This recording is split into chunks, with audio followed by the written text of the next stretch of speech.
अब देखते हैं हम पीस वाइज डिफाइंड फंक्शन। देखिए पीस वाइज डिफाइंड फंक्शन होते क्या है। सपोज मान लीजिए आपके पास, मैं एक एक ग्राफ के थ्रू आपको बताता हूँ। देखिए मान लीजिए आपके पास कोई फंक्शन है जो कि उसमें पॉइंट्स पहले मान लीजिए ये एक्स एक्सिस है, ये आपके पास वाई एक्सिस है। Okay, suppose 1 2 3। ओके,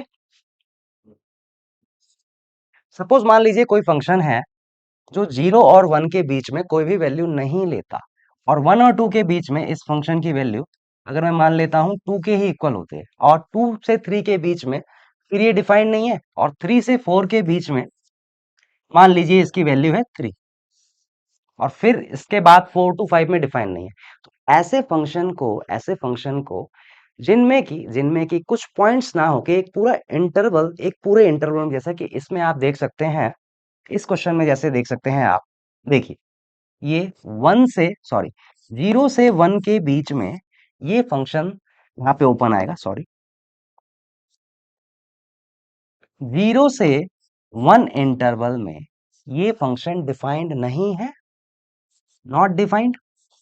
और 1 से 2 में इसकी वैल्यू 2 है, फिर अगेन 2 से 3 में भी नॉट डिफाइंड है, उसके बाद 4 से 5 में भी नॉट डिफाइंड है। ऐसे फंक्शंस को ही हम कहते हैं पीस वाइज, या तो आप कह लीजिए पीस वाइज डिफाइंड, या आप कह लीजिए पीस वाइज नॉट डिफाइंड। लेकिन हमारी क्या आदत है कि हम हमेशा चीजों को पॉजिटिव लेते हैं। ओके, तो be optimistic, you should be optimistic in life. So इसका नाम, so it's better to say piecewise defined functions. Okay, I hope आपको समझ में आया होगा। अच्छा, मैं एक एग्जांपल के थ्रू आपको बताता हूँ। मान लीजिए आप जा रहे हैं और ट्रेवल कर रहे हैं, और वहां पे कंस्ट्रक्शन का काम चल रहा है। मान लीजिए आप जहाँ पे हैं अभी उससे 2 किलोमीटर तक आगे नहीं जा सकते। उसके बाद तो आप क्या करेंगे आप, सपोज आप यहाँ पे हैं और यहाँ से यहाँ तक 2 किलोमीटर तक कंस्ट्रक्शन का काम चल रहा है। आप यहाँ से यहाँ, आप इस पॉइंट पे हैं ए पे, और आपको बी पे जाना है, और आप डायरेक्टली नहीं जा सकते। This is the shortest way by which you can reach B. तो आप क्या करेंगे, एक कोई और रास्ता, यहाँ से यहाँ तक मान लीजिए आपने ट्रेवल करके बी पे आ गए। उसके बाद आप गए। अब आपने सोचा कि आपका सफर बहुत स्मूथ रहेगा, फिर से कुछ बीच में फिर से ऑब्स्ट्रक्शन आ गया, मान लीजिए सी पॉइंट पे, और सी से डी तक ये रास्ता भी बैन है। तो फिर से आपको क्या करना पड़ेगा, सी से डी तक किसी से या तो हेल्प लेनी पड़ेगी, या लिफ्ट ले लेना आप किसी से। तो देखिए आप, ये जो ए टू बी में और सी टू डी में आपका ब्रेक आ गया, आप ए तक स्मूथ गए, और उसके बाद बी से सी तक स्मूथ गए। Something like something similar to this, ऐसा ही बिल्कुल फंक्शंस के केस में भी होता है। ऐसे फंक्शंस को मैं बोलूंगा piecewise defined functions. I hope आपको समझ में आया होगा meaning. Now let's see how many types of piecewise function, piecewise defined function we have. Let's discuss them one by one. देखिए सबसे पहला फंक्शन होता है एब्सोल्यूट वैल्यू फंक्शन कह लीजिए, या मॉडुलस फंक्शन। ओके, देखिए डायरेक्टली फंक्शन की डायरेक्टली इस फंक्शन की मीनिंग पे जाने से पहले मैं थोड़ा सा एक एग्जांपल के थ्रू आपको बताना चाहूंगा। मान लीजिए आपको ये जो बोर्ड है इसके चारों तरफ फेंसिंग करनी है, और आपने आपने आपने बेस्ट क्वालिटी बेस्ट क्वालिटी का एक एलईडी टाइप एक कैबिनेट बनाया। ओके, तो उसकी जो लेंथ है, सपोज इसकी लेंथ एल है और इसकी लेंथ ब्रेड्थ बी है, एल एन बी। और आपके पास एग्जैक्ट मेजरमेंट नहीं है। आपको जिस मान लीजिए जो भी टेक्नीशियन है उसने बोला कि उसने आपको एक क्वाड्रेटिक इक्वेशन दे दी। सपोज यू कैन एज्यूम उसने आपको एक क्वाड्रेटिक इक्वेशन दे दी, एक्स स्क्वायर माइनस, मान लेते हैं कुछ भी, minus A X plus B equal to 0। Okay, plus कर लीजिए। और आपसे बोला गया कि इस क्वाड्रेटिक इक्वेशन के जो भी रूट्स होंगे, 2 रूट्स होंगे, वही इस पैनल का लेंथ और ब्रेड्थ होगा। मान लीजिए इसके 2 रूट्स हैं एल एंड बी, इसके जो भी रूट्स आए वही दोनों रूट्स इस पैनल की लेंथ और ब्रेड्थ के इक्वल होंगे। ओके, अब देखिए आपको क्वाड्रेटिक इक्वेशन दी उसने, तो चांसेस हैं कि जो रूट्स आए आपके दोनों के दोनों पॉजिटिव आ जाएं। ओके, और ये भी हो सकता है कि एक रूट नेगेटिव एक पॉजिटिव, दोनों के दोनों नेगेटिव। उस केस में क्या करेंगे आप, लेंथ तो नेगेटिव नहीं हो सकती। उस केस में क्या करेंगे, मान लीजिए आपकी लेंथ आ गई, सपोज मान लीजिए आपके पास आ गया -10 एंड -2। इस इक्वेशन के रूट्स आ गए मान लीजिए, तो आप क्या करेंगे, -10 तो लेंथ नहीं हो सकती एंड -20 ब्रेड्थ भी नहीं हो सकती आपकी, तो क्या करेंगे इस केस में, आप जो नेगेटिव वैल्यूज आई हैं उनको आप पॉजिटिव बनाने की कोशिश करेंगे। तो आप क्या करेंगे, नेगेटिव हटा के x क्या आया आपका, -10। -10 अगर x -10 है तो -x किसके इक्वल होगा, 10 के इक्वल। ओके, तो ऐसे ही किसी भी चीज को, किसी भी नॉन नेगेटिव क्वांटिटी, सॉरी किसी भी नेगेटिव चीज को पॉजिटिव बनाने के लिए जो फंक्शन हम यूज करते हैं दैट इज मॉडुलस फंक्शन, या आप कह सकते हैं absolute value function. Absolute value function करता क्या है, मान लीजिए आपके पास कोई चीज पॉजिटिव, अब देखिए जैसे कि इसमें ऐसा भी हो सकता था कि आपकी लेंथ और ब्रेड्थ जो दो रूट्स आए इस क्वाड्रेटिक इक्वेशन के दोनों पॉजिटिव है, तो उस केस में हमें मॉडुलस फंक्शन या एब्सोल्यूट वैल्यू फंक्शन की जरूरत पड़ती नहीं, क्योंकि ऑलरेडी पॉजिटिव था। अगर मान लीजिए दोनों के दोनों कुछ, चाबी में जीरो पे बाद में डिस्कस करेंगे।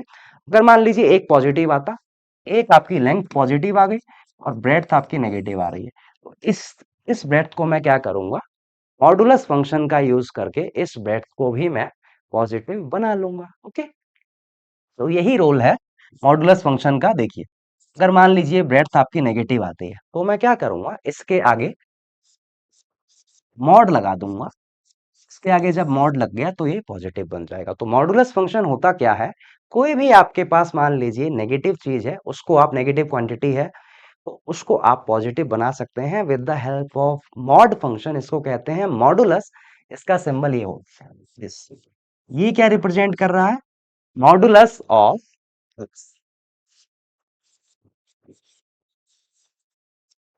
Modulus of x, in short इसको हम कहते हैं मॉड एक्स। मॉड एक्स, इसको हम मॉड एक्स कहते हैं इन शॉर्ट। ओके, अच्छा, मॉडुलस तो मैंने बताया, मॉडुलस फंक्शन क्या रिप्रेजेंट करता है, मान लीजिए देखिए, मान लीजिए आपके पास नंबर लाइन है। Okay, this is origin.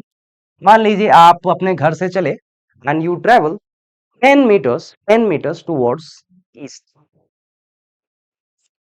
तो यहाँ पे 10 अगर मैं मार्क कर दूं तो आप, और मान लेता हूं, मैं एज्यूम कर लेता हूं कि आपका घर ओरिजिन पे है। ओके, तो ये आपके घर से आप जहां तक गए वो जो डिस्टेंस है उसको मैं क्या बोलूंगा, दैट रिप्रेजेंट्स मॉड।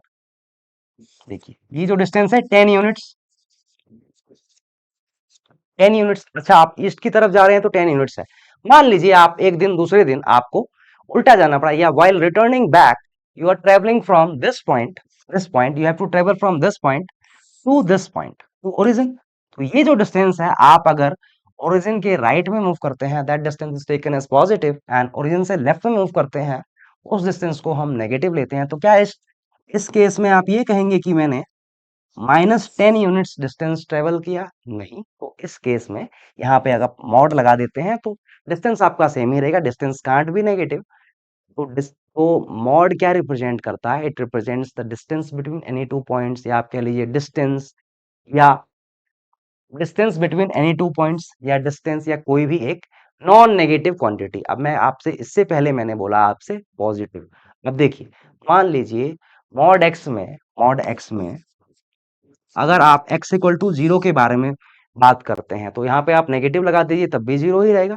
तो मॉड क्या रिप्रेजेंट करता है, इट रिप्रेजेंट्स, आप कह सकते हैं मैग्नीट्यूड, लेंथ और डिस्टेंस, या फिर any non negative quantity. Okay, I hope आपको समझ में आया होगा। Now let's see mod function.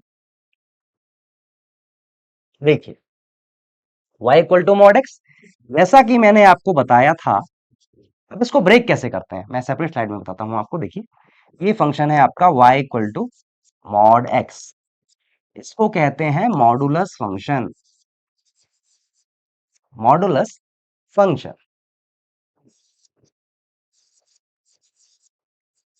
या आप कह सकते हैं absolute value function.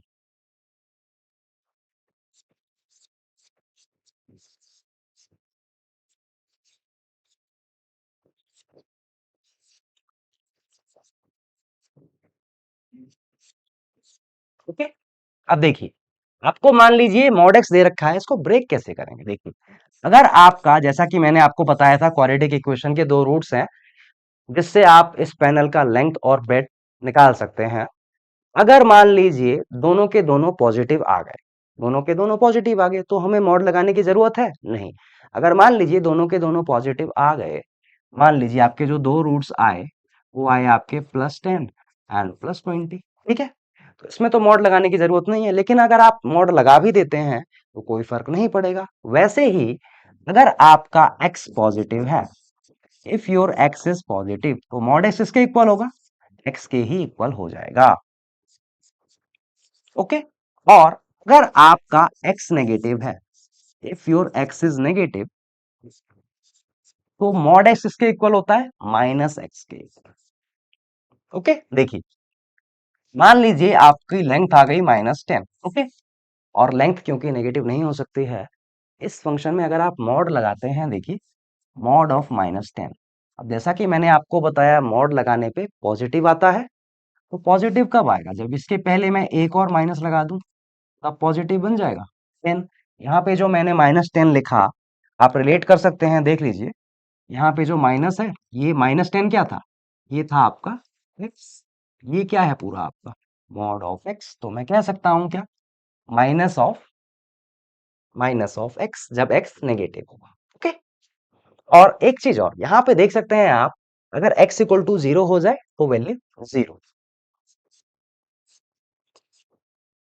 If x equal to 0, तो ये फंक्शन 0 वैल्यू ही देगा। और ये आप लिख सकते हैं mod x equal to 0। Okay, अब हम इस फंक्शन का ग्राफ बना सकते हैं इजीली। देखिए,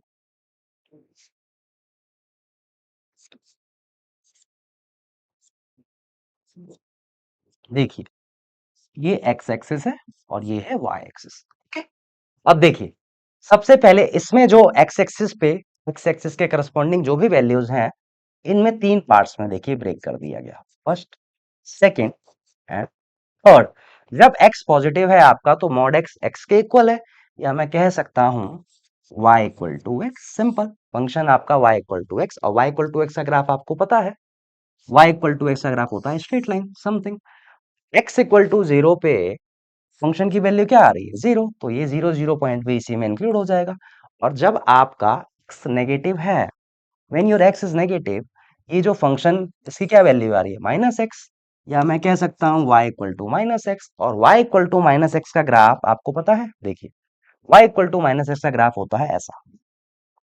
मैं ग्राफ नीचे क्यों नहीं बना रहा? क्यों? क्योंकि जब x नेगेटिव है तभी ये -x के इक्वल है। देखिए, देखिए, ये है y इक्वल टू x का ग्राफ, और this is the graph of y equal to -x। जब x नेगेटिव है तो y -x के इक्वल है, जब x आपका पॉजिटिव है तो y x के इक्वल है। और ये जो कंबाइंड ग्राफ है, ये और this plus this both lines represent the graph of y equal to mod x। मैं एक सेपरेटली बना देता हूं, देखिए, देखिए, इसका ग्राफ मैं सेपरेटली बना देता हूं, देखिए, ये मान लीजिए आपके पास x एक्सिस है, this is your y axis. Okay, अब जब x आपका पॉजिटिव होगा तो इसका ग्राफ ऐसा होगा, this is the line y equal to x। Okay, और जब आपका x नेगेटिव होगा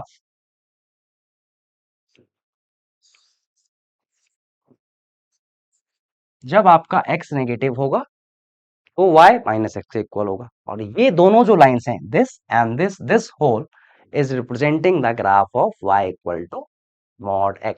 ओके, आई होप आपको क्लियर हो गया होगा। अच्छा, ये तो हमने मॉड x का ग्राफ देखा। अब देखिए, यहाँ पे x की जगह कुछ और भी तो हो सकता है ना। जैसे कि मैं क्या कहना चाह रहा हूं, मान लीजिए आपको इसका पूछा है, इसका क्या ग्राफ होगा? y equal to mod of x minus two. अगर आपको इसका ग्राफ बनाना है तो आप क्या करेंगे? देखिए बहुत सिंपल है, बहुत इजी। देखिए मैं अलग से बताता हूं। जब आपको मॉड x का ग्राफ बनाना था तो आपने क्या कर, देखिए आप क्या करेंगे, बार बार इस फंक्शन को ब्रेक करके अलग से सेपरेटली नहीं बनाना, बहुत इजी है। देखिए ये y एक्सिस है, this is your x axis. Okay, देखिए मॉड के अंदर जो भी है, चाहे x हो चाहे x का कोई फंक्शन हो, ये किस पॉइंट पे जीरो हो रहा है? x इक्वल टू जीरो पे जीरो हो रहा है। मॉड के अंदर जो भी हो, ये जिस पॉइंट पे जीरो हो रहा है उस पॉइंट को मार्क कर लीजिए आप x एक्सिस पे। ये मैंने मार्क कर दिया। और इस पॉइंट के इस पॉइंट के राइट में एक लाइन बना दीजिए, इस पॉइंट के लेफ्ट में एक लाइन बना दीजिए, और ये दोनों लाइंस एक दूसरे के परपेंडिकुलर होनी चाहिए। देखिए y इक्वल टू, इसके राइट में मैंने ये लाइन ड्रॉ करी, और इसके लेफ्ट में एक लाइन ड्रॉ कर दीजिए जो कि इससे बिल्कुल परपेंडिकुलर हो, और थोड़ा सा लगे कि ये दोनों लाइंस एक दूसरे के मतलब इक्वल डिस्टेंस में है एक्स एक्सिस के, इंक्लिनेशन भी थोड़ा सा सेम हो। दो लाइन आपने ड्रॉ कर दी, और इसके राइट में जो लाइन आपने ड्रॉ करी, ये क्या रिप्रेजेंट कर रहा है? It is representing y equal to x. इसके लेफ्ट में जो लाइन है, ये किसका ग्राफ है? This is the graph of y equal to minus x. इन दोनों को आप अगर कंबाइंड देखते हैं, this whole is the graph of y equal to mod x. Simple. देखिए अगर आपसे मैं बोलूं इसका ग्राफ बना दीजिए, y equal to mod of x minus two, तो आप क्या करेंगे? देखिए this is your x axis and this is your y axis. देखिए x माइनस टू का आपको ग्राफ बनाना है, तो मैंने आपको क्या कहा था? मॉड के अंदर जो भी टर्म हो, चाहे x हो, x माइनस टू हो, या x का कोई भी फंक्शन हो, ये जिस पॉइंट पे जीरो होगा उस पॉइंट को आप x एक्सिस पे मार्क कर लीजिए। ये किस पॉइंट पे जीरो हो रहा है? x इक्वल टू टू पे वैल्यू जीरो दे रहा है। देखिए टू को मार्क कर लीजिए आप यहाँ पे, टू। अब आप क्या करेंगे? टू के राइट में और टू के लेफ्ट में दो लाइंस आप ड्रॉ करेंगे स्टार्टिंग फ्रॉम दिस पॉइंट। मैंने एक लाइन ये ड्रॉ कर दी, और इसके बाद मैं टू के लेफ्ट में भी एक लाइन ड्रॉ करूंगा ऐसे। ओके, और इसका ग्राफ बनाने के लिए मुझे ये y एक्सिस की जरूरत नहीं है। जस्ट पॉइंट मार्क कर लीजिए जिस पॉइंट पे ये जीरो वैल्यू दे रहा है, इसके लेफ्ट में एक लाइन ड्रॉ करिए और इसके राइट में एक लाइन ड्रॉ करिए, and these two lines should look perpendicular. Okay, तो इसके लेफ्ट में जो ग्राफ है, ये किसको डिनोट करेगा? ये किसका ग्राफ होगा? y equal to x minus two का। और इसके राइट में जो ग्राफ है, राइट में जो लाइन है, ये किसका ग्राफ है? y equal to minus of x minus two. और these two lines both are representing the graph of y equal to mod of x minus 2। I think simple है। एक एग्जांपल और लेते हैं। देखिए मान लीजिए आपको इसका ग्राफ बनाना है y equal to mod of x minus three. ये आपके माइंड में चलना चाहिए जैसे ही लिखा रहा है, जैसे ही आप देखें कि y equal to mod of x minus three, आपके माइंड में ग्राफ बन जाना चाहिए। देखिए ये आपका x एक्सिस है, this is your y axis. ये जो फंक्शन है mod of x minus three, किस पॉइंट पे जीरो होगा? It will be zero at x equal to three. यहाँ पे पॉइंट मार्क कर दीजिए x इक्वल टू थ्री। अब थ्री के लेफ्ट में मैं एक लाइन ड्रॉ करूंगा एंड थ्री के राइट में मैं एक लाइन ड्रॉ करूंगा। ये दोनों लाइंस एक दूसरे के परपेंडिकुलर होनी चाहिए, and they must be equally inclined with the x axis. देखिए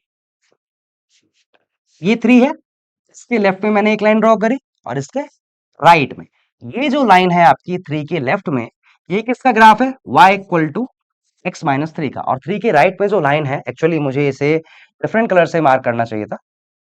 देखिए ये जो थ्री के राइट में आपने लाइन ड्रॉ करी, ये जो लाइन है, ये किसका ग्राफ शो कर रहा है? y इक्वल टू, सॉरी ये minus of x minus three होगा, y equal to minus of x minus three. Okay, and these two both lines represent the graph of y equal to mod of x minus three.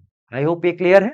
Okay, अब आपको मान लीजिए कोई भी ऐसा ऐसा expression दे रखा होगा, आप ग्राफ माइंड में बना सकते हैं। अच्छा, इसके लिए आपको ये y एक्सिस जो मैंने बनाया, इसकी कोई जरूरत नहीं है। There is no need to draw y axis for drawing the graph of y equal to mod of x minus three. Okay, I hope clear हो गया होगा आपको। अच्छा, एक ग्राफ मैं और आपसे पूछता हूं, क्या आप बना सकते हैं कि नहीं? देखते हैं। देखिए अगर मैं आपसे बोलूं what will be the graph of y equal to mod of suppose 7 minus x?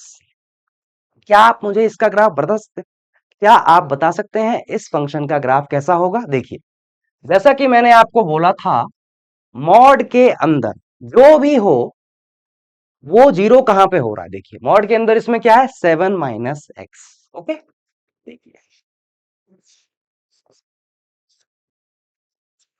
ये एक्स एक्सेस है आपके पास, ये है आपके पास वाई एक्सेस। यहाँ पे मॉड के अंदर आपके पास क्या है? 7 माइनस एक्स। ये किस पॉइंट पे जीरो हो रहा है? आप देख सकते हैं क्लियरली, 7 माइनस एक्स को अगर आप जीरो करते हैं तो एक्स इक्वल टू 7 पे ये जीरो हो रहा है। डायरेक्टली मार्क कर दीजिए एक्स इक्वल टू 7 इधर। ओके, और 7 के राइट में और लेफ्ट में, 7 के राइट में और 7 के लेफ्ट में आप एक लाइन ड्रॉ करेंगे, और ये दोनों लाइंस एक दूसरे के परपेंडिकुलर होनी चाहिए और एक्स एक्सिस से इक्वल इंक्लिनेशन पे होनी चाहिए। इसका क्या मतलब है? जैसे कि मान लीजिए ये लाइन थीटा एंगल फॉर्म कर रही है, तो this angle should also be theta and angle between these two lines must be 90 degree. देखिए, तो ये जो लाइन है, ये किसका ग्राफ रिप्रेजेंट करेगा? It will represent the graph of y equal to 7 minus x, और ये जो लाइन है, it will represent the graph of y equal to minus of 7 minus, actually में उल्टा होगा, ये इधर आएगा, वो उधर आएगा। इसका ठीक है, ठीक है, ठीक है, y equal to 7 minus x इधर, और ये वाली लाइन इधर। ओके, अच्छा, क्या आपको दिख रहा है कि ये जो ग्राफ बना आपका, ये जो ग्राफ बनाया इस फंक्शन का, क्या ये x माइनस 7 के सिमिलर नहीं है? देखिए, अगर मैं इसका ग्राफ ना बोल के आपको बोलूं कि y equal to x minus 7 का ग्राफ ड्रॉ कीजिए, वो भी आप सेम ग्राफ ड्रॉ करते। इसमें नेगेटिव इधर कर लेना, सॉरी, नेगेटिव इधर और ये पॉजिटिव, ये 7 माइनस एक्स इधर रहेगा। ओके, अब ठीक है, देख लीजिए, अगर मैं इसका ग्राफ बोलता हूं आपको बनाने के लिए, किसका? इस फंक्शन का, y equal to x minus 7 का, तो आप क्या करेंगे? सिंपल, यहाँ पे 7 मार्क कर दिया आपने, इसके राइट में एक लाइन ड्रॉ करेंगे और इसके लेफ्ट में एक लाइन ड्रॉ करेंगे। ये जो लाइन है, ये रिप्रेजेंट कर रही है y equal to x minus 7, और लेफ्ट में जो लाइन है, ये क्या रिप्रेजेंट करेगा? It will represent the graph of minus of x minus 7। Okay, ये दोनों एक दूसरे के सिमिलर ही हैं। हाँ, सिमिलर है, और ये जो एक्सप्रेशन है फंक्शन का, दोनों, ये दोनों एक्चुअल में, ये दोनों चीजें एक्चुअल में सेम ही हैं। देखिए, अगर मैं आपसे बोलूं माइनस एक्स का मॉड, क्या हो जाएगा? एक्स, और इसको मैं क्या लिख सकता हूं? एक्स का मॉड। एक्स का जो मॉड होता है, mod of x is same as mod of minus x. So अगर आपको कहीं ऐसा मिल जाए तो इसका ग्राफ बना लीजिए। आप या तो एक्स माइनस 7 में चेंज कर लीजिए या डायरेक्टली कर लीजिए। ये दोनों फंक्शन सेम होते हैं, तो इन दोनों का ग्राफ भी, इन दोनों फंक्शंस का ग्राफ भी सेम होगा। ओके, जब आप 7 माइनस एक्स का ग्राफ बनाएंगे तो यहाँ पे राइट हैंड साइड में, यहाँ नेगेटिव कर देना और यहाँ पे पॉजिटिव कर देना। Okay, I hope it's clear. अब मैं मान सकता हूं कि आपको कोई भी फंक्शन अगर मिल जाए ऐसा, y इक्वल टू मॉड के अंदर कुछ भी हो और लीनियर एक्सप्रेशन हो, तो आप ग्राफ इजीली बना सकते हैं। आपके माइंड में चलना चाहिए कि ये ग्राफ होगा। Let's move on to the modulus function, let's discuss its domain and range. Okay, देखिए,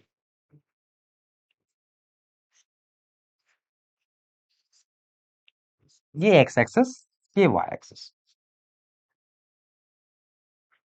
ये ग्राफ किसका है? y equal to mod x का। जैसा कि मैंने आपको बताया था, किसी भी फंक्शन का अगर आपको ग्राफ दे रखा है, तो डोमेन निकालने के लिए क्या करते हैं? एक्स एक्सिस पे मिनिमम वैल्यू जो फंक्शन ले सकता है, देखिए, एक्स एक्सिस पे मिनिमम वैल्यू क्या हो जाएगी? Minus infinity, and the maximum value on x axis is plus infinity. इन दोनों पॉइंट्स को आप एक इंटरवल के फॉर्म में लिख लीजिए, यही आपका क्या हो जाएगा? It will be your domain. Okay,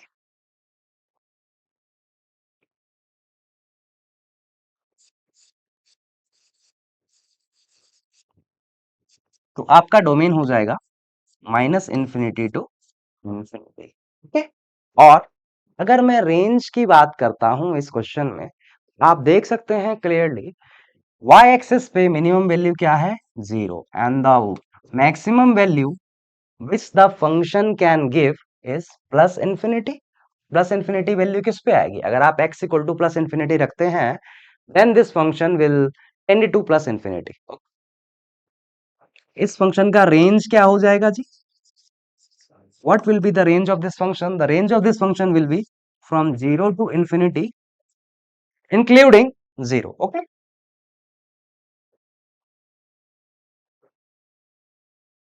अगर हम इस फंक्शन में, जैसा कि हमने प्रीवियस फंक्शंस में इंक्रीजिंग डिक्रीजिंग देखा था और इवन ऑड भी देखा था, तो अगर हम इस फंक्शन में देखते हैं, देखिए अगर आप इवन ऑड की बात करते हैं तो अगर मैं इसमें x की जगह माइनस एक्स रखता हूं, आप देख सकते हैं इस फंक्शन का ग्राफ। इस फंक्शन में बाकी सारे फंक्शंस में जैसे कि हमने इंक्रीजिंग डिक्रीजिंग और इवन ऑड के बारे में बात की थी, अगर मैं इस फंक्शन में देखता हूं, देखिए अगर मैं इवन ऑड देखता हूं, देखिए ये जो फंक्शन है आपके पास y equal to mod x. Even even functions कैसे होते हैं? जैसा कि मैंने आपको बताया था, ऐसे फंक्शन जिनका ग्राफ y एक्सिस के अबाउट सिमेट्रिक हो, ऐसे फंक्शन जिनका ग्राफ y एक्सिस के अबाउट सिमेट्रिक हो, या कह सकते हैं ऐसे फंक्शन जिनमें आप x की जगह अगर माइनस एक्स रखते हैं तो फंक्शन की वैल्यू सेम वैल्यू दे फंक्शन, ऐसे फंक्शंस को हम कहते हैं इवन फंक्शन। तो ये फंक्शन कैसा हो जाएगा? Even function.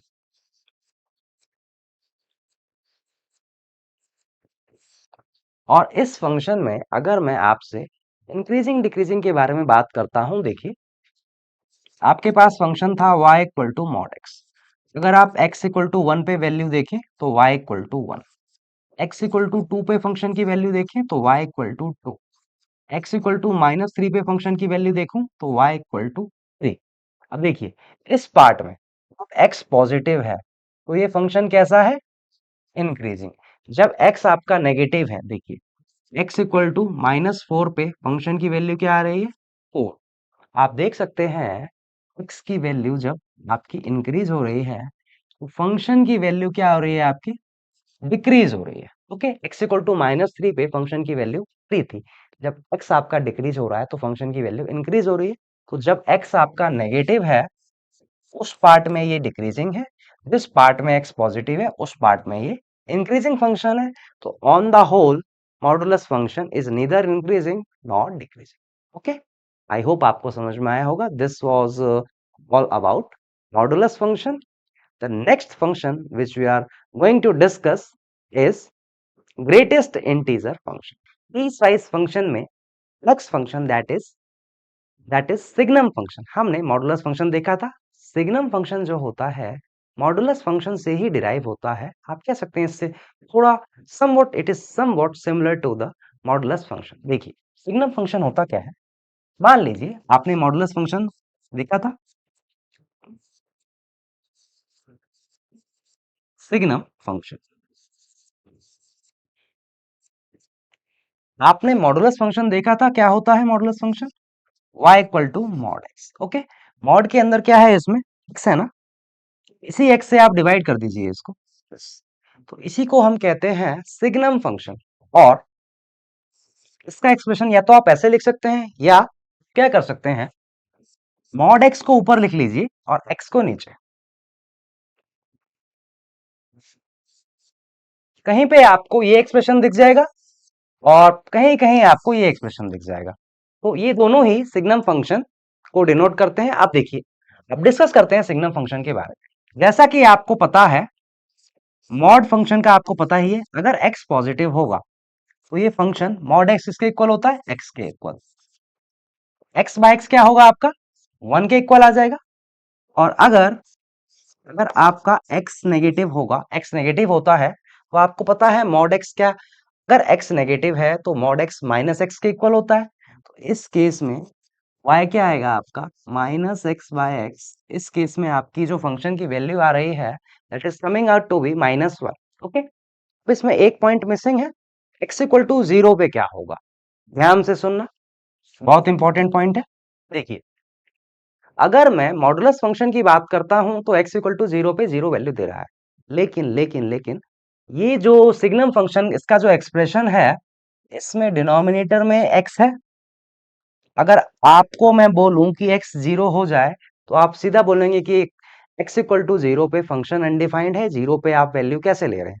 इस फंक्शन को, सिग्नम फंक्शन को 0 पे 0 वैल्यू असाइन करी है पहले से। Okay, at x equal to 0 इस फंक्शन की वैल्यू 0 पहले से इन्होंने डिफाइन कर रखी है, y इक्वल टू 0। ओके, तो अब इस फंक्शन का ग्राफ देखें। देखिए, जब आपका x पॉजिटिव था तो सिग्नम फंक्शन क्या वैल्यू ले रहा था, it is coming out to be 1।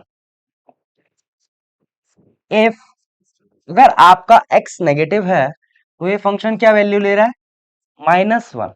और जैसा कि मैंने आपको बोला, x इक्वल टू 0 पे इस फंक्शन को 0 वैल्यू असाइन करी गई है। 0 x इक्वल टू 0 पे फंक्शन को डिफाइन किया गया x इक्वल टू 0 पे 0। ओके,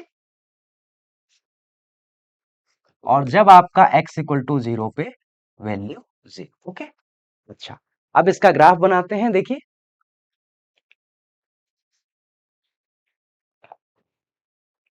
ये मान लीजिए आपका क्या है, this is your x axis, this is your y axis. देखिए, जब भी x मेरा पॉजिटिव है, फंक्शन की वैल्यू क्या है, 1। ये पॉइंट मान लेता हूं मैं 0। देखिए, ये मान लेता हूं y इक्वल टू 1। जब भी x पॉजिटिव है, जब भी x मेरा 0 से बड़ा है, 0 पे वैल्यू क्या है, 0 पे वैल्यू 0 है। तो जब भी x मेरा 0 से बड़ा है तो यहाँ पे मैं ओपन ओपन इसको मैं ओपन डॉट से डिनोट कर रहा हूँ, ओपन इंटरवल कह सकते हैं, 0 इंक्लूड नहीं होगा। जब भी मेरा x पॉजिटिव है, फंक्शन क्या वैल्यू ले रहा है, 1 के इक्वल। तो यहाँ पे 1 पे कर लीजिए ओपन, और ये ग्राफ हो जाएगा जब भी x पॉजिटिव होगा। और जब भी मेरा x नेगेटिव होगा, ये फंक्शन क्या वैल्यू ले रहा है, -1। तो -1 पे यहाँ पे ओपन इंटरवल, और ये open dot, sorry, open dot क्या डिनोट कर रहा है कि -1 पे x इक्वल टू 0 पे, देखिए इस पॉइंट पे x 0 है, और 0 पे फंक्शन की क्या वैल्यू है, 0 पे फंक्शन की वैल्यू है 0। तो यहाँ पे सिर्फ एक डॉट है, 0। ओके, ये ग्राफ हो जाएगा इस फंक्शन का, दिस एंड दिस डॉट। मैं अलग से सेपरेटली बना देता हूँ। देखिए,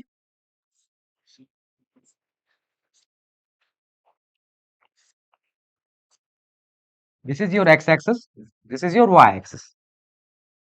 ये पॉइंट 0 है, 0 पे इस फंक्शन की वैल्यू 0। देखिए, 0 पे ये फंक्शन की वैल्यू 0। और जब भी x मेरा पॉजिटिव है, फंक्शन की वैल्यू क्या आ रही है, 1। यहाँ पे मैं 1 मार्क कर देता हूँ। तो यहाँ पे ओपन इंटरवल एंड दिस, और यहाँ पे -1 and this. It is representing the graph of signum function. इसको शॉर्ट में ऐसे भी लिखते हैं, SGN, सिंपल। अच्छा, इस फंक्शन के अगर मैं डोमेन की बात करता हूं तो जैसा कि आप देख सकते हैं, डोमेन में इसके सारे के सारे पॉइंट्स इंक्लूड हो रहे हैं। तो डोमेन क्या आ जाएगा, ऑल रियल नंबर,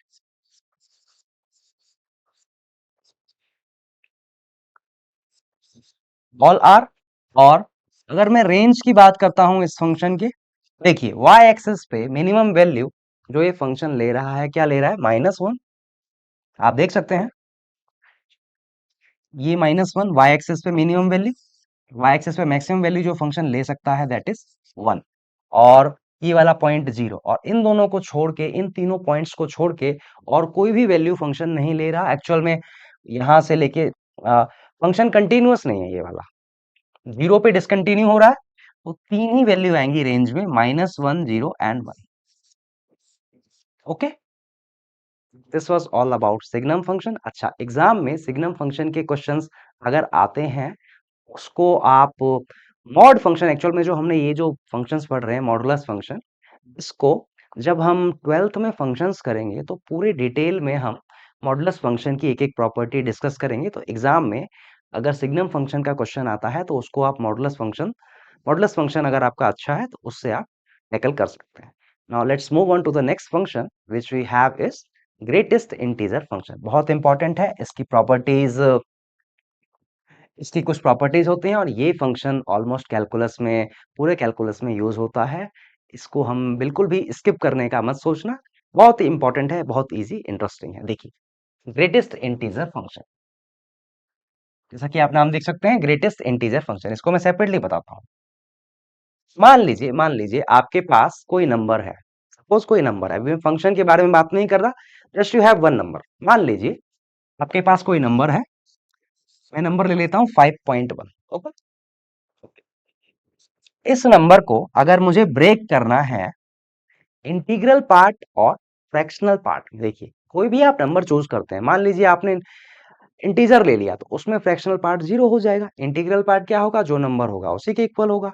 मान लीजिए आपने इंटीजर ना लेके कोई ऐसा ही नंबर ले लिया, सपोज 5.2, तो उसमें 5 क्या होगा, उसका इंटीग्रल पार्ट होगा, 2 क्या होगा, उसका फ्रैक्शनल पार्ट होगा। देखिए, इसको आप ऐसे लिख सकते हैं, 5 प्लस 0.1, ये 5 क्या है इस नंबर का, ये 5 क्या है इस नंबर का, this is the integral part of this number.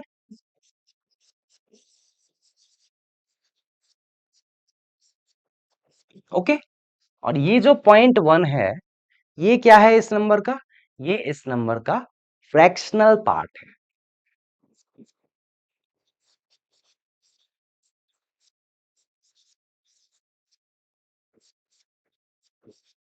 ये इस नंबर का क्या है, फ्रैक्शनल पार्ट। और आपको एक चीज पता होगी कि फ्रैक्शनल पार्ट किसी भी नंबर का, जैसा कि मैंने आपको नंबर सिस्टम में फ्रैक्शन और रैशनल नंबर में डिफरेंस बताया था, फ्रैक्शन हमेशा पॉजिटिव होता है। ओके, फ्रैक्शन नेगेटिव नहीं हो सकता। इस केस में तो आप देख सकते हैं, ये इसका इंटीग्रल पार्ट है, ये इसका फ्रैक्शनल पार्ट है। ओके, मैं कोई और नंबर लेता हूं, मान लीजिए -5.4। अगर इसको भी मुझे इंटीग्रल और फ्रैक्शनल पार्ट में ब्रेक करना है, यहाँ पे लिख देते हैं, फ्रैक्शन हमेशा, जो भी फ्रैक्शनल पार्ट होता है आपका हमेशा पॉजिटिव होता है। ओके, या तो 0 होगा या 0 से बड़ा, और फ्रैक्शन हमेशा क्या होता है, 1 से छोटा ही होता है। इसको अगर मैं ब्रेक करता हूं इंटीग्रल और फ्रैक्शनल पार्ट में, तो क्या लिखूंगा मैं, देखिए एक तो पॉसिबिलिटी ये है कि आप ये लिख लीजिए इसको, you can write it as -5 -0.4। Okay, और इसको एक वे में और लिख सकते हैं आप, -6 प्लस 0.6 लिख सकते हैं। देखिए, अगर मैं दोनों के दोनों वेज में अगर मैं इस नंबर को लिखता हूं, दोनों के दोनों ठीक हैं, लेकिन लेकिन फर्स्ट वे में जब मैंने इसको रिप्रेजेंट किया या लिखा, तो देखिए क्या हो रहा है एक्चुअल में, ये जो -0.4 है ना, क्योंकि फ्रैक्शन हमेशा पॉजिटिव होता है, तो इस केस में फ्रैक्शनल पार्ट आपका नेगेटिव में आ रहा है। इस वजह से मैंने इसको कंसीडर मैं नहीं करूंगा। ये अगर मैं कंसीडर करता हूं, तो आप देख सकते हैं, ये जो -6 क्या हो जाएगा इस नंबर का, इंटीग्रल पार्ट। ओके, और ये जो है 0.6, ये क्या हो जाएगा इस नंबर का, फ्रैक्शनल पार्ट। ओके,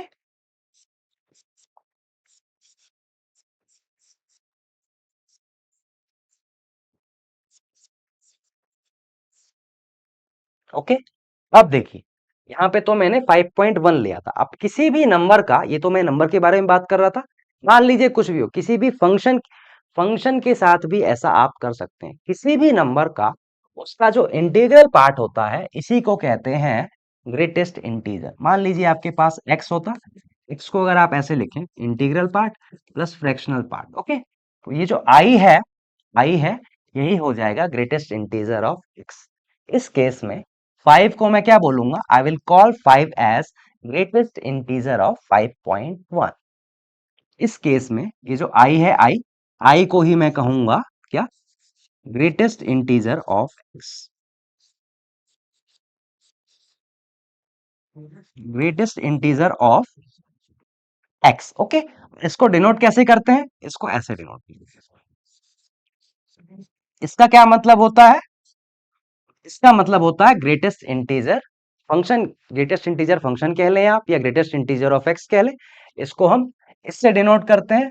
अगर आपको मान लीजिए ऐसा लिखा है, सपोज x को आप लिख सकते हैं, मान लीजिए x कोई नंबर है, इसको आप इंटीग्रल पार्ट और फ्रैक्शनल पार्ट में आपने ब्रेक कर लिया, तो अगर मैं ऐसा लिखता हूं, ग्रेटेस्ट इंटीजर ऑफ x क्या आ जाएगा, i।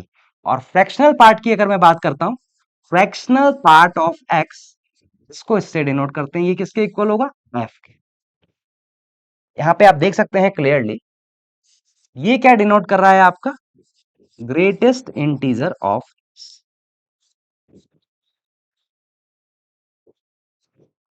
ओके, और ये क्या डिनोट कर रहा है? Fractional part of x.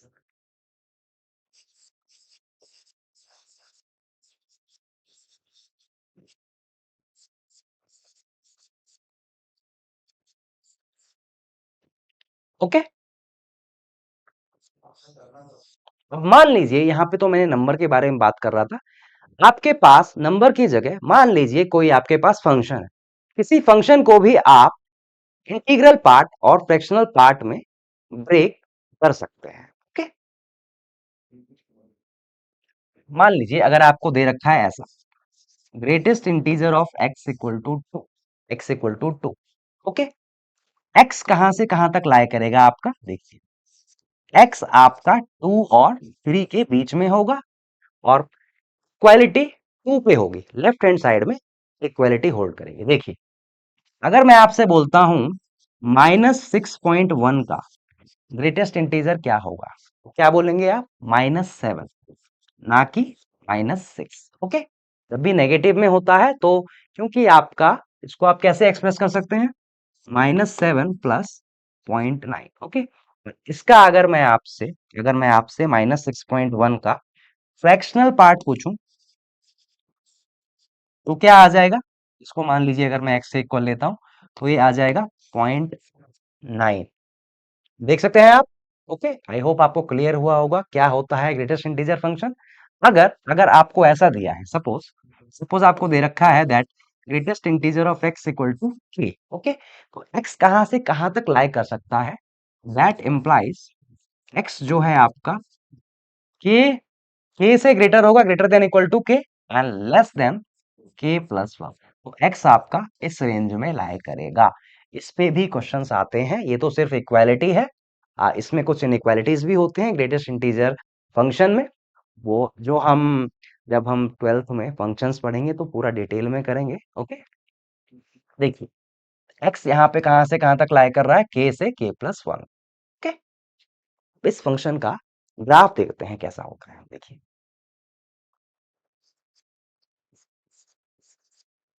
Okay, सबसे पहले मान लीजिए x इक्वल टू 0 पे क्या वैल्यू दे रहा है? y equal to 0। x equal to -1 पे क्या वैल्यू मिल रही है आपको? -1। जितने भी इंटीग्रल पॉइंट्स हैं उन पे इस फंक्शन की वैल्यू सेम होगी। जो नॉन इंटीग्रल पॉइंट्स हैं उन पे देख लेते हैं। देखिए, मान लीजिए मैं x ले रहा हूं -1 से 0 के बीच में। जब भी x मेरा -1 से 0 के बीच में होगा, greatest integer greatest integer of x इसके इक्वल होगा। जैसा कि मैंने बताया था, जो भी यहाँ पे नंबर होता है x उससे greater than equal to less than a number which is greater than this. Okay, और जब भी आपका x जो है 0 से 1 के बीच में लाया करेगा, इस केस में आपका ग्रेटेस्ट इंटीजर क्या आ जाएगा? 0। जैसा कि आप देख सकते हैं, मान लीजिए आपके पास है x दे रखा है 0.7, तो इस केस में x का इंटीग्रल पार्ट हो जाएगा 0 and in this case the fractional part of x will be equal to 0.7।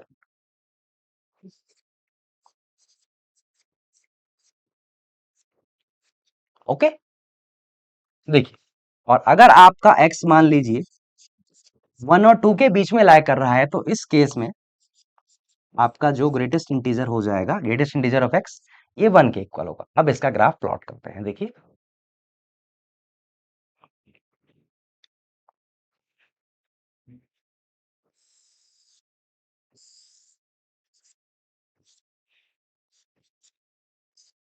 देखिए 0 से 1 के बीच में फंक्शन क्या वैल्यू ले रहा है? 0। ग्रेटेस्ट इंटीजर 0 हो रहा है 0 से 1 के बीच में, तो 0 जब भी x मेरा 0 से 1 के बीच में लाई करेगा, फंक्शन की वैल्यू क्या हो रही है? 0। y कहाँ 0 होता है? x एक्सिस पे। तो इस केस में जो ग्राफ होगा ऐसा ही रहेगा और 0 पे क्या होगी?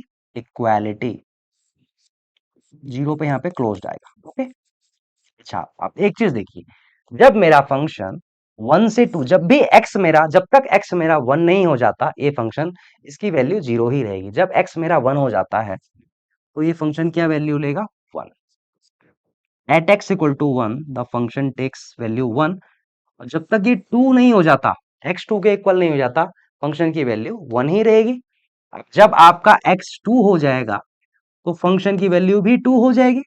इस केस में यहां से स्टार्ट करेंगे, और जब तक x 3 नहीं होता ये 2 के इक्वल रहेगा। सिमिलरली अगर मैं नेगेटिव पार्ट में बनाना चाहूं ग्राफ, देखिए जब तक फंक्शन आपका 0 के इक्वल नहीं था तब तक इसकी वैल्यू क्या होगी, -1।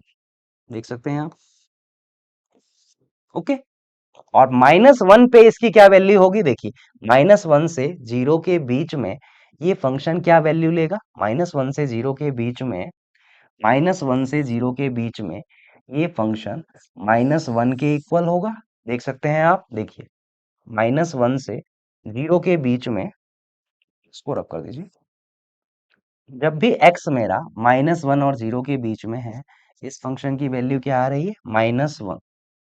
और -1 पे वैल्यू क्या होगी इसकी, -1। तो यहाँ पे, यहाँ से ऐसे, ओके।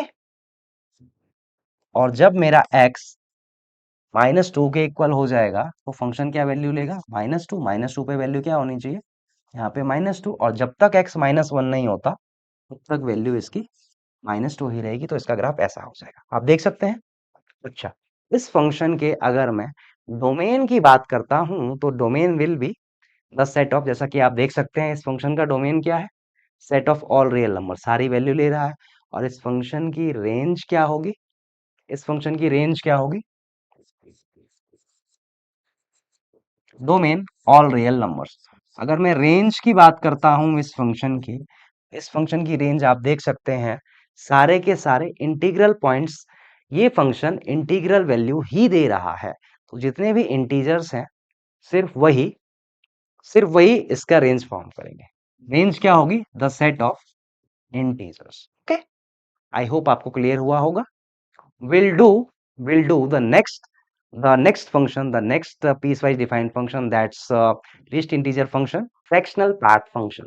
जैसा कि मैंने आपको जब ग्रेटेस्ट इंटीजर फंक्शन करवाया था उसमें भी फ्रैक्शनल पार्ट फंक्शन क्या होता है थोड़ा बहुत मैंने आइडिया आपको दे दिया था। लेट्स सी, देखिए मान लीजिए आपके पास कोई नंबर है, सपोज 5.1।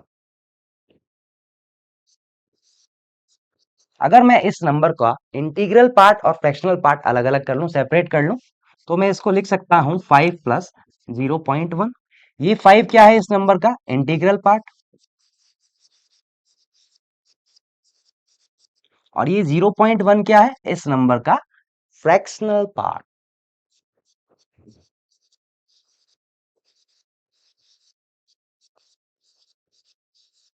ओके। ये 5 इस नंबर का इंटीग्रल पार्ट है और ये 0.1 इस नंबर का फ्रैक्शनल पार्ट है। अच्छा, यहाँ पे तो मैं नंबर की बात कर रहा हूँ, नंबर की जगह कुछ भी हो सकता है, एक्स हो सकता है, कोई फंक्शन हो सकता है, ओके। तो फ्रैक्शनल पार्ट फंक्शन क्या होता है, ऐसा फंक्शन जो किसी भी नंबर का, या आप कह सकते हैं किसी भी फंक्शन को उसके किसी भी फंक्शन पे अगर आप ऑपरेट करें तो उसका फ्रैक्शनल पार्ट दे दे, ऐसे फंक्शन को हम कहते हैं फ्रैक्शनल पार्ट फंक्शन। जैसे कि मान लीजिए आपने 5.1 पे 5.1 एक ऐसा फंक्शन जिसमें कि आप अगर 5.1 रखते हैं तो आपको इसका फ्रैक्शनल पार्ट क्या है, 0.1 दे दे, इसी को कहते हैं हम फ्रैक्शनल पार्ट फंक्शन, ओके। इसको हम डिनोट किससे करते हैं, देखिए it is denoted by this curly brackets, इससे डिनोट करते हैं, इसको कहते हैं हम fractional part function, fractional part function, okay. वैसा कि मैंने आपको नंबर सिस्टम में भी बताया था, फ्रैक्शन कभी भी नेगेटिव नहीं हो सकता। मान लीजिए आपको -5.9 का फ्रैक्शनल पार्ट चाहिए, तो आप क्या लिख सकते हैं, आंसर क्या होगा, देखिए -5.9 को मैं क्या लिख सकता हूं, -6 प्लस 0.1 ये लिख सकता हूं, या मैं इसको ये ना लिख के -5 माइनस 0.9, दोनों ठीक है। लेकिन क्योंकि हमें फ्रैक्शन हमेशा पॉजिटिव होता है, इस वजह से 0.1 हो जाएगा इसका फ्रैक्शनल पार्ट, ना कि -0.9, ओके। आई होप आपको समझ में आया होगा। तो कोई भी नंबर अगर आपको दे दिया जाए नेगेटिव में हो चाहे पॉजिटिव में हो, आप फ्रैक्शनल पार्ट इजीली निकाल सकते हैं। Now let's move on to the graph. इसका ग्राफ कैसा होगा, फ्रैक्शनल पार्ट फंक्शन का ग्राफ कैसा होगा, देखिए।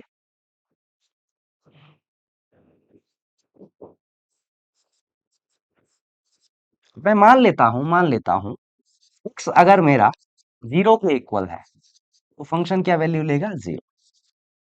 x अगर मान लीजिए 0.3 है, 0.3 का फ्रैक्शनल पार्ट 0.3। मैं मान लेता हूं x मेरा है 0.9, इसका fractional part again 0.9। Okay, x जब जब 1 के इक्वल होगा, इस केस में फ्रैक्शनल पार्ट क्या आ जाएगा आपका, 0। ओके, आप देख सकते हैं जब x मेरा 0 से 1 के बीच में था एक्सक्लूडिंग 1, जब भी आपका x 0 से 1 के बीच में है, इस केस में जो आपका x था y सेम आ रहा है, या आप कह सकते हैं 0 से 1 के बीच में ये फंक्शन x के इक्वल आ जाएगा। तो 0 से 1 के बीच में y इक्वल टू x का जैसा ग्राफ होगा वही इस फंक्शन का भी ग्राफ होगा। देखिए,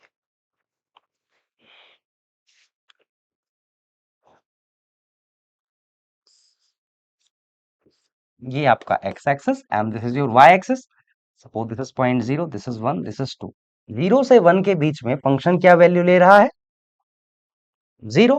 देखिए, तो 0 से 1 के बीच में, सॉरी, x इक्वल टू 0 पे फंक्शन वैल्यू 0 ले रहा है, और 0 से 1 के बीच में जो आपका पॉइंट है वही वैल्यू फंक्शन ले रहा है। तो 0 से 1 के बीच में फंक्शन का graph y equal to x जैसा होगा। देखिए, 0 यहाँ पे 1, और जब x इक्वल टू 1 हो जाएगा तो फंक्शन की वैल्यू अगेन 0।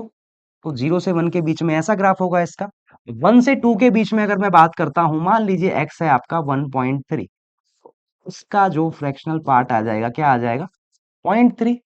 x को अगर आप 1.9 मानते हैं तो इसका जो फ्रैक्शनल पार्ट आ जाएगा 0.9 आ जाएगा। तो 1 और 2 के बीच में भी ये जो ग्राफ होगा इसका y इक्वल टू एक्स के थोड़ा सिमिलर ही होगा, सिमिलर होगा। y equal to exactly x नहीं, मतलब एक जो 1 और 2 के बीच में ये फंक्शन जो वैल्यू ले रहा है, जो आपकी x की वैल्यू थी उसको एक कम कर दीजिए। अगर आप कम करते हैं, पहले 0 से 1 के बीच में जो वैल्यूज आ रही थी आपकी उसके बिल्कुल सिमिलर आ रहा है, तो ग्राफ भी उस बिल्कुल ऐसा ही बनेगा। सिमिलरली जब ये 2 हो जाएगा, x इक्वल टू 2 पे इसकी वैल्यू 0, 2 से 3 के बीच में ऐसा होगा। और अगर मैं नेगेटिव में बात करता हूं, -1 से 0 के बीच में x इक्वल टू 0 पे 0 होगा, x इक्वल टू -1 पे, x इक्वल टू -1 पे भी ये 0 होगा। और -1 और 0 के बीच में कोई वैल्यू ले लेता हूं, सपोज x इक्वल टू -0.6। अगर मैं इसका फ्रैक्शनल पार्ट देखूं तो क्या आ रहा है, 0.4 आएगा। -0.6 को आप लिख सकते हैं -1 प्लस 0.4, 0.4 आ रहा है। -1 और 0 के बीच में भी इसका ग्राफ ऐसा होगा, समथिंग लाइक दिस। तो यही इस फंक्शन का ग्राफ हो जाएगा। ये y इक्वल टू 1 लाइन है। ओके, ये हो जाएगा इस फंक्शन का ग्राफ। और आप देख सकते हैं, आप चाहे कोई भी नंबर ले लीजिए, मान लीजिए मैं ले लेता हूं 5। 5 को अगर मैं ऐसे लिख दूं 4+1, लेकिन मैं ये फंक्शन जो है कभी भी 1 के इक्वल नहीं होगा। अगर ये 1 अगर ये 1 हो जाए तो ये तो 1 इंटीजर में काउंट होगा, फ्रैक्शन में काउंट नहीं होगा। तो ये फंक्शन जो है हमेशा 1 से लेस ही रहेगा। इस फंक्शन की रेंज आप देख सकते हैं, y एक्सिस पे मिनिमम वैल्यू 0, y एक्सिस पे मैक्सिमम वैल्यू 1 से थोड़ा सा लेस ही होगा, तो 1 पे ओपन इंटरवल कर देते हैं। इस फंक्शन की जो रेंज है 0 से 1, और आप देख सकते हैं डोमेन x एक्सिस पे मिनिमम वैल्यू फंक्शन क्या ले सकता है, -∞, एंड x एक्सिस पे maximum value +∞, all real numbers. Domain क्या आ जाएगा इस फंक्शन का, all real numbers, and range of this function will B from 0 to 1 including 0 excluding 1। I hope आपको समझ में आया होगा। इन दोनों फंक्शंस के फ्रैक्शनल पार्ट फंक्शन हमने किया, एंड ग्रेटेस्ट इंटीजर फंक्शन। इन दोनों फंक्शंस की प्रॉपर्टीज है, प्रॉपर्टी बेस्ड क्वेश्चंस हैं कुछ, ये हम भी डिस्कस नहीं करेंगे। जब हम फंक्शन में डोमेन रेंज करेंगे, उसमें उसमें डिस्कस करेंगे। ओके,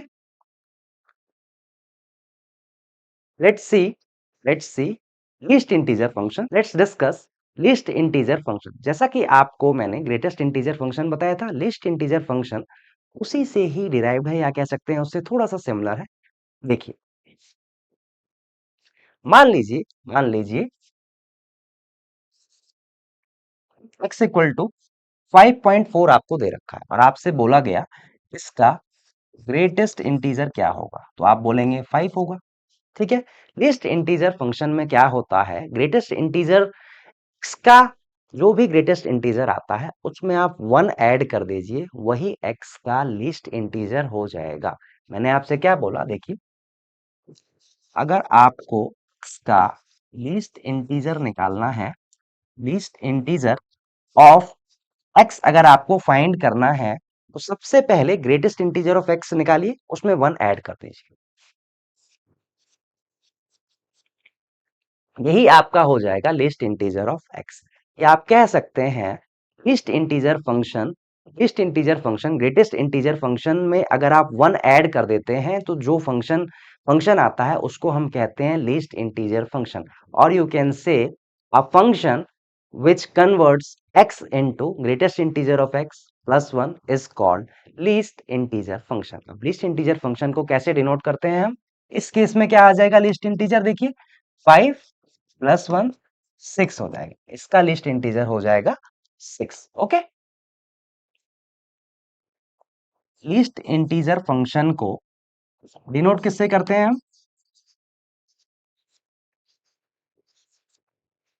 लिस्ट इंटीजर फंक्शन को इससे डिनोट किया जाता है x और दिस x। ओके, अच्छा, इसका एक नाम और है, देखिए इसका एक नाम और है सीलिंग फंक्शन, और ग्रेटेस्ट इंटीजर फंक्शन का भी एक नाम और है, दैट इज फ्लोर फंक्शन। अच्छा, ऐसा क्यों कहते हैं हम, देखिए ग्रेटेस्ट इंटीजर फंक्शन, इसको हम कहते हैं ग्रेटेस्ट इंटीजर फंक्शन,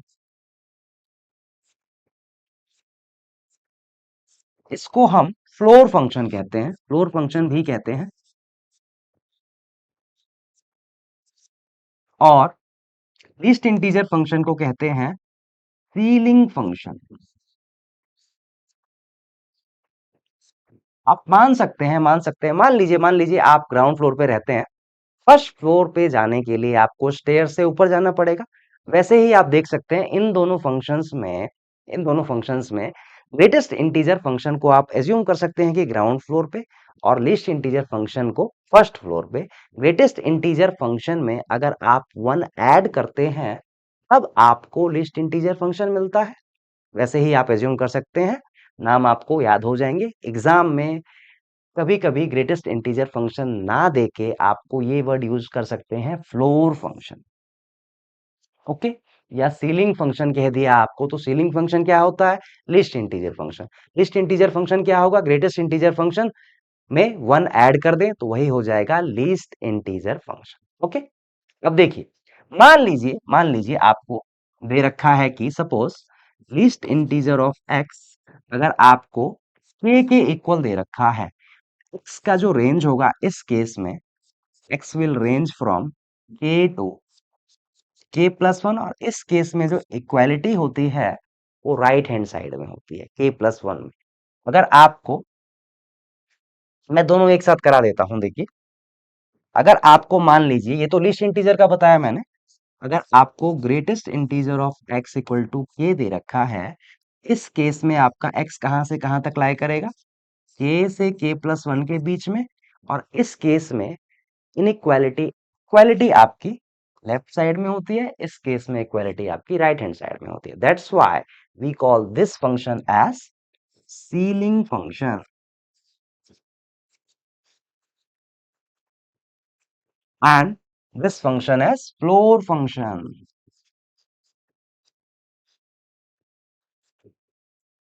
इस फंक्शन को फ्लोर फंक्शन कहते हैं और लिस्ट इंटीजर फंक्शन को कहते हैं ceiling function. Okay, I hope it's clear. Now let's see the graph of least integer function. देखिए,